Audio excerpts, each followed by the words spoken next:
Can you run Elden Ring on a $50 CPU with a built-in GPU? Is that even possible? Well, let's answer that today, shall we?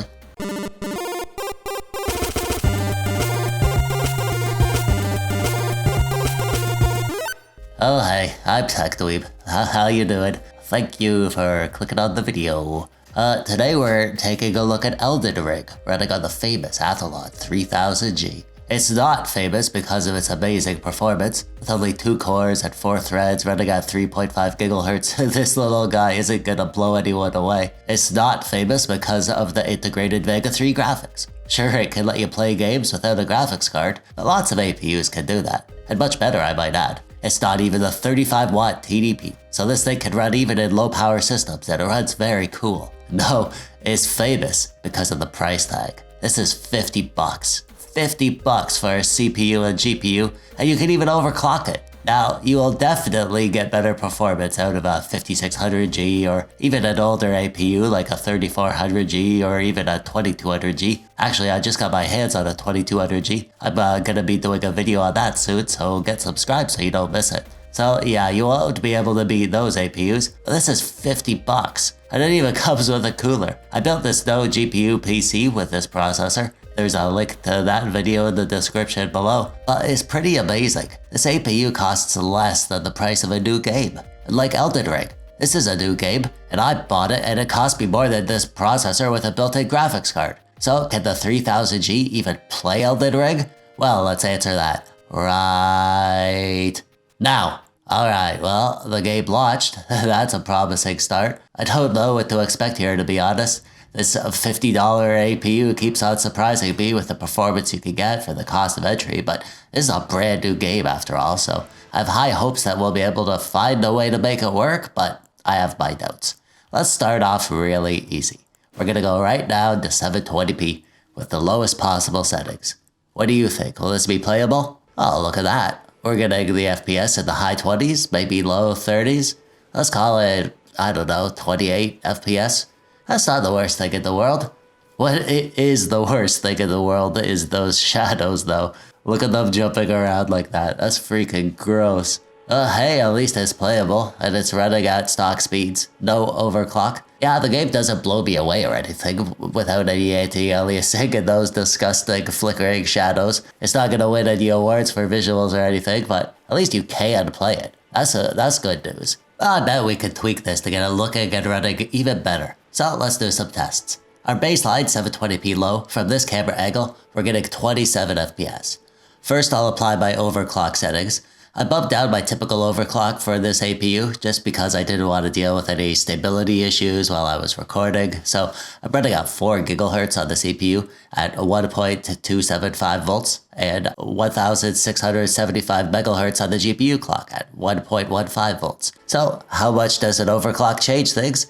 Well, we went from 27 FPS up to 34 FPS. That's nice, really nice. Let's see what we can do with the visuals. Low anti-aliasing brings down our FPS to 30 FPS, but it does look much better. And you could see those ugly flickering shadows. I tried turning up the shadows to high and we lose a frame or two, but it's pretty much the same. And the shadows do look better. So let's do 3 benchmark runs at different resolutions to see how playable the game feels with these settings. Starting off with 720p, low settings, low anti-aliasing and high shadows, we average just 31 FPS. The game looks, alright.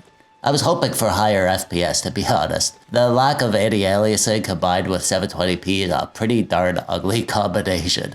And the shadows still look horrible. See how flickery they are? I'm pretty disappointed with the visuals here. I was actually a relief when this guy Hulk smashed me into the dirt.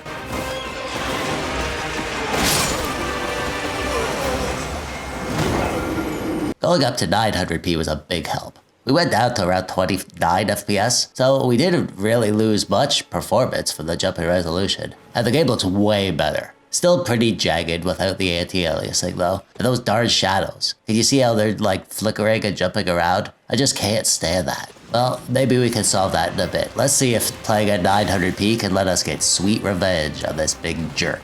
On this big jerk horse for jerks.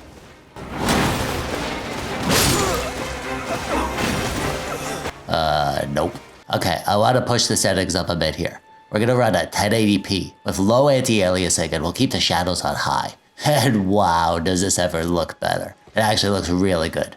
But that FPS, man, oh, that's rough. It's just 22 FPS. I can't play with 22 FPS. I can play with 30. On these third-person action games and I play with a controller, but I can't go down much lower than 30. I just get too frustrated. The game feels so chuggy and unresponsive at these FPS. I was actually happy when this guy ended my misery.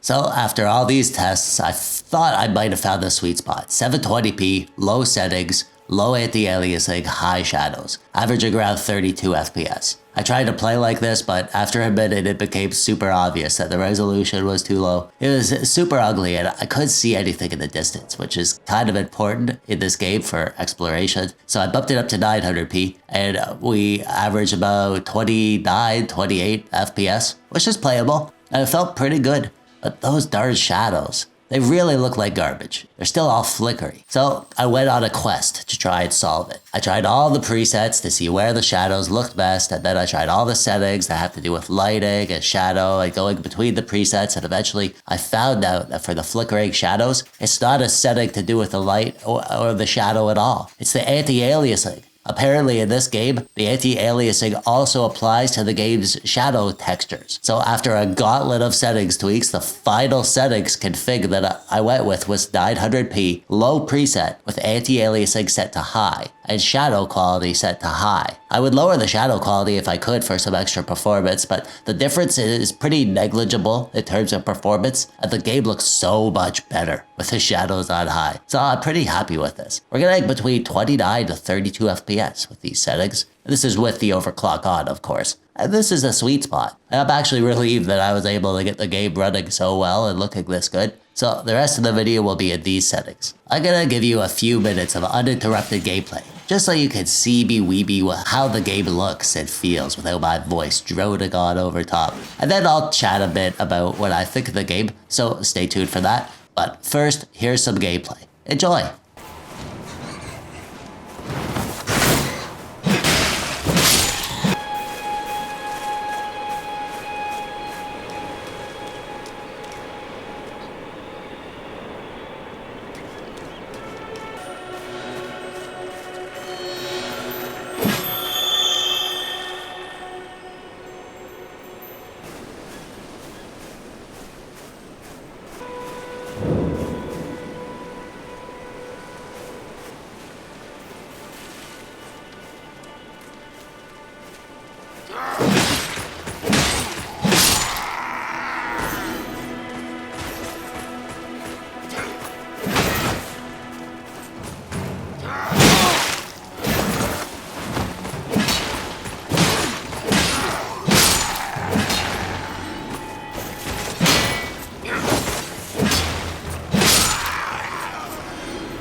Now, as for the actual game itself, well, the short version is that I'm very confused, but really enjoying being confused.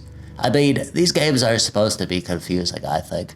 I played Dark Souls, the original Dark Souls on the Xbox 360. I got pretty far too. I got stumped by that boss that was actually two bosses. I forget what they're called, their names.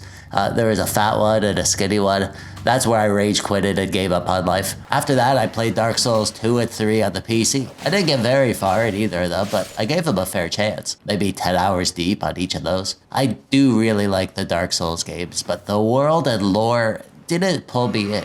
The depressing goth feeling of everything was really off-putting to me. That with the really high difficulty meant that I always had to force myself to keep playing when I died and got frustrated. Now, as for Elden Ring, I have a really good feeling that I'm gonna like this game. I was on the fence because I didn't love the Dark Souls series, and I was skeptical that a change in direction would feel like it wasn't enough to get me to stick with it. I watched about 10 reviews, and now I'm not worried about that at all. My favorite part of games like this is the world building. the lore. It's the whole package of how the game tells the story of the world to the player. Whether it's through the scenery or the little bits of story that you find on the way, or through cutscenes or whatever. After seeing a few reviews, I could tell that this game will be much more up my alley than Dark Souls was. The combination of the big, beautiful open world and the less dark, more magical and mysterious overarching story feels more fantasy than dark, depressing, gothic horror, or whatever you would call Dark Souls. This is much more me, if that makes sense. The gameplay feels, well, it feels the same as Dark Souls. Like, exactly the same, to me, on face value.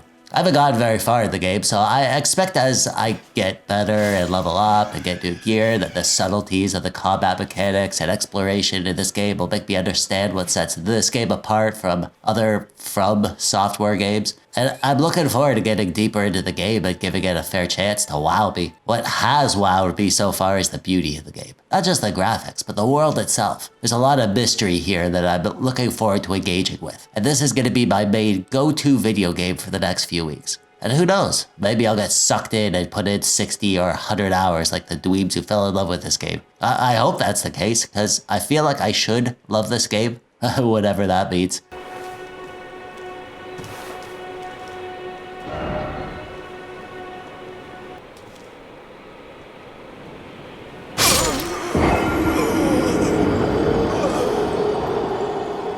And that brings us to the end. So yeah, the short version is you could totally play Elden Ring on a 3000G.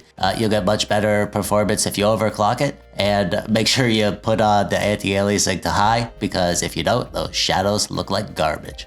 Please let me know in the comments. Did you expect this game to run well, or at all, on the 3000G? Do you want to see this game running on any of my other hardware, like the T400 or T600 maybe? Or do you want to see any other games running on the 3000G? Let me know in the comments below. And while you're down there, click the thumbs up button if you like the video, or the thumbs down button if you didn't like it. Subscribe so you don't miss any of my videos. I'm TechDweeb. Thanks for watching. Bye-bye.